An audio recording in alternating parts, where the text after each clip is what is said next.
Good morning friends. आज हम फिर से एक नए सेशन में आते हैं आपके साथ और मैं प्रतीक त्रिपाठी इस इंस्टेंट वोकेबलरी सेशन में आपका स्वागत करता हूं।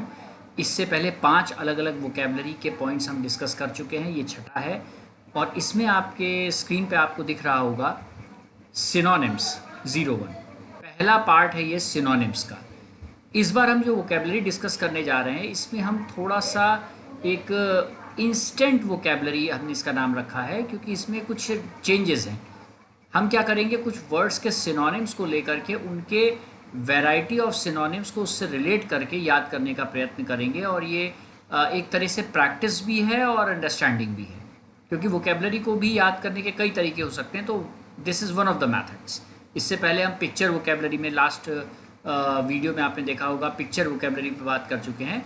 इसमें इंस्टेंट वोकेबलरी में हम प्रैक्टिस करते हैं, मतलब इसमें इस सेशन में टीचिंग वाला ट्रेनिंग वाला पार्ट कम है और डिस्कशन इसे वर्कआउट करके याद करना, मेमोराइज करना, ये वाला पार्ट इस सेशन में ज़्यादा देखने को मिलेगा। देखिए कैसे ये वर्कआउट करता है, लेट्स सी। तो फर्स्ट स्लाइड पे आते हैं। अनएम्बिगसली, द वर्ड इज अनएम्बिगसली। अब एक बार ध्यान से देखिएगा, अन और आखिरी में L Y.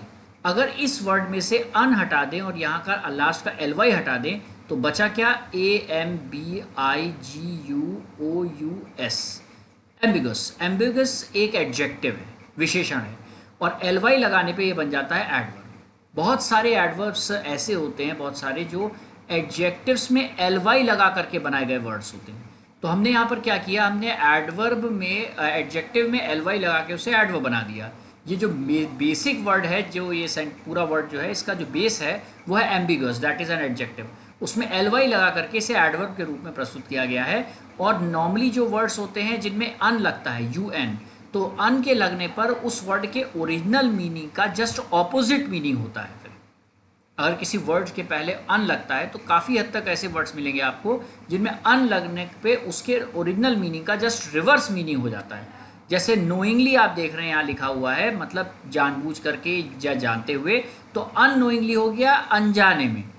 Means unknowingly means आप किसी चीज़ के बारे में आपको कोई जानकारी नहीं है, अनजाने में कोई वर्क हुआ, डेलिबरेटली नहीं हुआ, ठीक है, बाई चांस हुआ, तो दैट इज कॉल्ड अननोइंगली। इस तरह से होता है।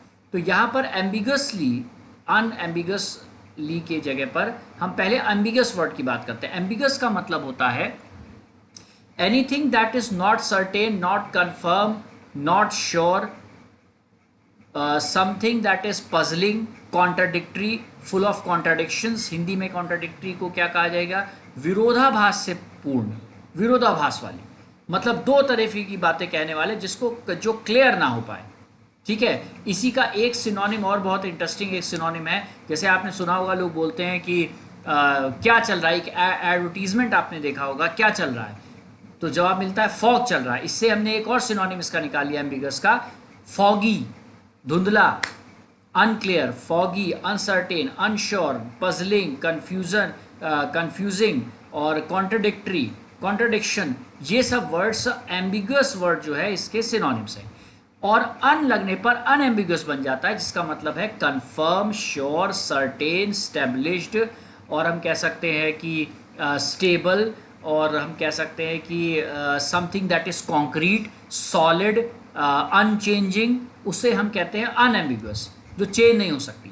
तो इस हिसाब से इसके दो सिनोनिम्स बन रहे हैं, एक सर्टेनली और एक सर्टेन। स्टेबल का मतलब तो है बैलेंस्ड कोई चीज़ हो, तो दैट इज कॉल्ड स्टेबल, और एक्चुअली का मतलब ओरिजिनली होता है या वास्तविकता से रिलेटेड हो सकता है। तो यहाँ पर सर्टेनली और सर्टेन, ये दो वर्ड अनएम्बिगुअसली के सिनोनिम्स के रूप में मिल रहे हैं हमें। लेकिन अब देखिए, कभी ऐसा हो एक वर्ड का सिनोनिम हो, दोनों वर्ड बिल्कुल सही बैठ रहे हो, तो उसके बाद हम चेक करते हैं कि इनमें से कौन सा ऐसा वर्ड है जो पार्ट ऑफ स्पीच भी जिसकी सेम है। जैसे यहाँ अनएम्बिगुअसली एडवर्ब है और यहाँ भी है सर्टेनली एडवर्ब है, दोनों में एल वाई दिख रहा है आपको, देखिए यहाँ भी यहाँ भी। इसका मतलब है पहले हम वर्ड के मीनिंग को चेक करते हैं, उसके बाद चेक करते हैं कि उसमें पार्ट ऑफ स्पीच कौन सी सेम है। Meaning same plus part of speech अगर सेम है तो वो ज़्यादा बेहतर ऑप्शन है। इसीलिए सर्टेन भी सही आंसर था, लेकिन बेटर ऑप्शन क्या होगा, uncertainly. Unambiguously means uncertainly. Sorry certainly, ठीक है। Unambiguous means something that is concrete, sure, confirm, certain, तो सिनोनिम हो गया इसका सर्टेनली, ठीक है। अगर यहाँ अनएम्बिगस लिखा होता तो फिर आंसर क्या होता, सर्टेन होता, ठीक है। इस तरह से ये बात वर्कआउट होती है। अब अगला देखते हैं हम नेक्स्ट। देखिए इसी में आंसर्स दिए हुए हैं, आप इस चाहे तो वर्ड्स को, इसलिए आंसर्स इस तरह से दिखाए गए हैं, आप इनको नोट कर सकते हैं। अनएम्बिगसली लिखा हुआ है तो अनएम्बिगसली यहाँ पर नॉट इक्वल टू मतलब इसका ऑपोजिट है। जो भी वर्ड इधर लिखा होगा वो अनएम्बिगस का मतलब, अगर एम्बिगस का मतलब है अनसर्टेन, तो अनएम्बिगस का मतलब हो जाएगा सर्टेन, कंफर्म, श्योर। मतलब ये सारे जो वर्ड हैं ये एम्बिगसली के सिनोनिम्स हैं और अनएम्बिगस से ऑपोजिट्स हैं। That is unclear, dual nature, dubious, foggy, uncertain, cloudy, changeable, contradictory, doubtful, ये सब एम्बिगसली के सिनोनिम है और अनएम्बिगस के जस्ट ऑपोजिट। अब देखिए इसी में से अन हटा दिया, क्लियर, तो अनएम्बिगस का सिनोनिम बन गया। हमने डुअल नेचर के लिए कहा ओरिजिनल, तो ये इसका सिनोनिम हो गया। हमने कहा ड्यूबियस की जगह पर हमने कहा दो तरफी वाली बात, हमने कहा सिंगुलर, तो वो भी एक सिनोनिम हो गया। हमने कहा अनसर्टेन का सर्टेन का, तो वो भी एक सिनोनिम हो गया इसका, ठीक है। इसी तरह से अनचेंजेबल, तो वो भी एक सिनोनिम हो जाएगा इसका। तो इस तरह से अच्छा हमने इन वर्ड्स को देखा। अब देखिए अननोइंगली हमें बात हो चुकी है, एक्चुअली हो चुका है, स्टेबल का बैलेंस पता है, सर्टेनली मतलब श्योर, कंफर्म, कॉन्क्रीट, स्टेब्लिश्ड, ये सब सॉलिड, ये सब इसके सिनोनिम्स हो गए, यही आंसर हो गया। अब देखिए नेक्स्ट पे आते हैं, ब्लाइट। ब्लाइट का मतलब होता है कोई चीज़ जो ब्लाइटिंग नेचर की है, वो बहुत तेजी से चल रही है, फैल रही है, स्प्रेड कर रही है, चीज़ों को डिस्ट्रॉय कर रही है। ब्लाइट का मतलब है डिस्ट्रॉय करना, करप्ट करना, इन्फेक्ट करना, इन्फेस्ट, INFEST, इन्फेस्ट करना, अफेक्ट करना, प्रभावित करना, बर्बाद करना, स्पॉइल करना किसी चीज़ को, दैट इज ब्लाइटिंग नेचर। जैसे फॉर एग्जांपल बरसात का सीजन इस समय चल रहा है, मानसून आ चुका है, जिसकी वजह से आप देख रहे हैं बारिश हो रही है, पानी भरेगा, हर जगह पानी भरेगा, तो जल भराव हिंदी में, इंग्लिश में वाटर क्लॉग्ड एरियाज हो जाएंगे। वाटर क्लॉगिंग होगी, वाटर क्लॉगिंग होगी तो क्या होगा उसमें, वाटर क्लॉगिंग होने पर उस पर मस्किटोज अपने एग्स देंगे, तो फिर हैच होंगे, तो उसके बाद फिर मस्किटोज निकलेंगे हर जगह पे, तो डिजीज है। और ये मस्किटोज जब फैलेंगे तो क्या फैलाएंगे अपने साथ, ये डिजीजेस फैलाएंगे। कौन कौन सी डिजीज, डेंगू, मलेरिया, ये सब होता है। तो जैसे अभी हम बात करते हैं तो डिजीज के स्प्रेड करने को, चीज़ों को बर्बाद कर रही है, खराब कर रही है, दैट इज ब्लाइटिंग नेचर होता है डिजीज का। जैसे कोविड-19 क्या कर रहा है इस समय, ब्लाइट कर रहा है, मीन्स बहुत तेजी से करप्ट कर रहा है, चीज़ों खराब कर रहा है, स्पॉइल कर रहा है, डिस्ट्रॉय कर रहा है। कंप्यूटर का वायरस भी क्या करता है, कंप्यूटर का वायरस अंदर आने के बाद ब्लाइटिंग नेचर का होता है, फाइल्स को करप्ट कर देता है, खराब कर देता है, डिस्ट्रॉय कर देता है, स्पॉइल कर देता है, बर्बाद कर देता है। तो ऑपोजिट जो है इसका प्रॉस्पेरिटी हो गया, प्रोटेक्शन हो गया, बून हो गया। अनप्लेजेंट का मतलब something that is very bad, that is called unpleasant, ठीक है। तो ब्लाइट वर्ड का अब हम इसका आंसर देख लेते हैं। डिस्ट्रॉय, इनफेक्ट, देखिए स्पॉइल, करप्ट, अफेक्ट, ऑपोजिट क्या हो गया, ग्रोथ, डेवलपमेंट, पीस, ये सब भी पढ़ रहे हैं लेकिन ये पॉजिटिव सेंस में है, इसीलिए सिनोनिम हो गया करप्ट। नेक्स्ट वाले को देखते हैं, ramification, ramificate, RAMIFICATION, RAMIFICATION, ramification. Ramification, ramification noun है, TION जिन वर्ड्स में होता है वो एब्स्ट्रैक्ट नाउन्स होते हैं भाववाचक संज्ञा हिंदी में। और ये रेमिफिकेशन जो वर्ड है इसमें रेमिफिकेट अगर कर देंगे, RAMIFICATE कर देंगे, यहाँ पर TION की जगह पे ई कर देंगे तो रेमिफिकेट वर्ब बन जाएगा, जिसका मतलब होता है branching out, forking out, dividing, bifurcation, ठीक है। इसका मतलब होता है डिवाइड हो जाना, अलग अलग हिस्सों में बट जाना। जैसे पेड़ का तना, बार्क या स्टेम जो होता है आगे जाके ब्रांचेस में रेमिफिकेट कर जाता है, वो बाद में जाकर के टहनियों पे छोटे छोटे और जाकर के एक्रोपेटल सक्सेशन में जाकर के धीरे धीरे छोटे छोटे टहनियों पे और सब ब्रांचेस में जाकर के पूरी तरह से ख़त्म हो जाता है। तो इसी तरह से बार्क जो होता है, इसी तरह से हम कह सकते हैं रेमिफिकेशन का मतलब डिवाइडिंग, 2 3 4 हिस्सों में डिवाइड हो जाना, सेपरेट हो जाना, स्कैटर हो जाना, बाइफर्केट हो जाना, बट जाना। और इसी तरह से इसका सिनोनिम हो गया bifurcation. Of course, of course मतलब हिंदी में पथ भ्रष्ट, अगर कोई अपने रास्ते से, सही रास्ते से जो काम वर्क कर रहा है या एक ज़िंदगी जीने का तरीका उससे हट जाता है, रास्ते से भटक जाता है, तो भटक जाना that is called off course. On course इसका ऑपोजिट है। ऑन कोर्स मतलब वापस रास्ते पे आ जाना। OFF का ऑपोजिट क्या हो गया, ऑन।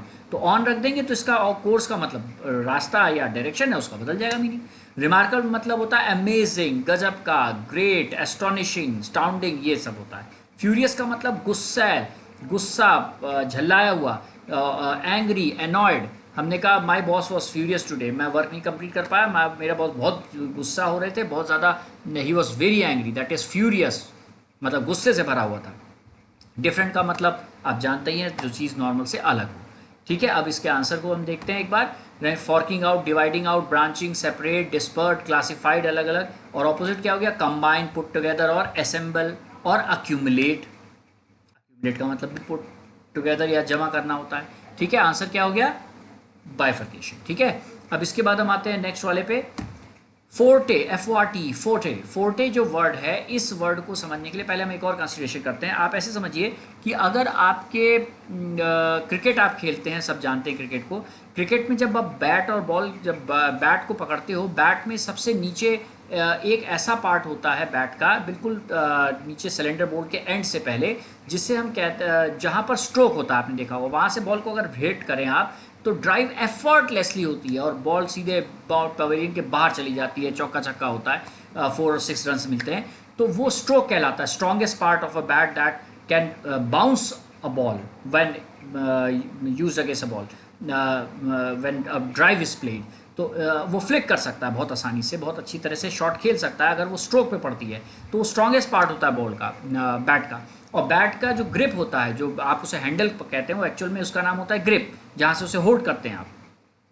वैसे ही तलवार, सोर्ड, जहाँ से पकड़ी जाती है उसे कहा जाता है हिल्ट, HILT। आप नोट कर सकते हैं, HILT, HILT, hilt. Hilt is called the handle of a sword, जिससे उसको पकड़ के वेव करते हैं। और उस सोर्ड या तलवार का जो सबसे स्ट्रॉन्गेस्ट पार्ट होता है, आगे से यहाँ से मुड़ा होता है, कर्वेचर होता है, जिसकी भेदने या पियर्सिंग की, काटने की क्षमता सबसे ज़्यादा होती है, उस पार्ट को कहा जाता है forte. Forte refers to the strongest part of a sword, उसे कहा जाता है sport, so that is called forte. ठीक है, अब इसके हिसाब से जो है हम कहते हैं कि forte is the strongest part of the sword, तो सिनोनिम क्या हो गया? इफिशिएंसी, कैपेबिलिटी, स्ट्रेंथ, पावर, ये सब सिनोनिम हो गए। ऑपोजिट क्या हो गया? वीकनेस हो गया, एफिशिएंसी और कमज़ोरी, किसी प्रकार की किसी प्रकार का अनस्किल्ड होना, या आप कह सकते हैं disability is opposite of it. Forte word, आपने एक और एक एग्जांपल आपको देता हूँ। एक थोर रैग्नारॉक एक मूवी आई थी, अगर आपने देखी होगी तो उसमें देखा होगा, एक डायलॉग था जहाँ पर लोकी और थोर, वो दोनों जा रहे होते हैं और वो कहता है कि मुझे लगता है हम लोगों को आपस में बात करनी चाहिए। थोर लोकी से कहता है, अपने ब्रदर से, तो वो कहता है communication was never our families forte. Means communication करना, आपस में बातचीत करके समस्या को सॉल्व करना, ये हमारे परिवार की स्ट्रेंथ नहीं रहा है, फोर्टे नहीं रहा है, मतलब एक इफिशिएंसी नहीं रहा है अब तक, कैपेबिलिटी नहीं रहा है, एबिलिटी नहीं रहा है। तो फोर्टे का मतलब ये सब होता है। ऑपोजिट क्या हो जाएगा? इनकेपेबिलिटी, अनस्किल्ड, और हम कह सकते हैं कि वीकनेस, और हम कह सकते हैं डिसेबिलिटी, ये सब इसके ऑपोजिट हो गए। Futile word, rectify. अच्छा, रेक्टिफाई का मतलब क्या होता है? कंफर्म करना, श्योर करना, प्रूफ रीड करना, किसी चीज़ को चेक करना, दैट इज रेक्टिफाई करना। और फ्यूटाइल का मतलब, फ्यूटाइल से बना है फ्यूटिलिटी। फ्यूटिलिटी मीन्स एक ऐसा कार्य जिसमें आपको कोई फ़ायदा नहीं होने वाला है, जिसे हम कह सकते हैं कि किसी प्रकार का फ़ायदा नहीं है, फ्यूटाइल अटेम्प्ट है। फ्यूटिलिटी मीन्स पॉइंटलेस है, there is no there isn't any kind of profit in it, complete loss, that is futility. व्यर्थ है इस कार्य को करना, फ्यूटाइल है, ये मीन्स व्यर्थ है बिल्कुल।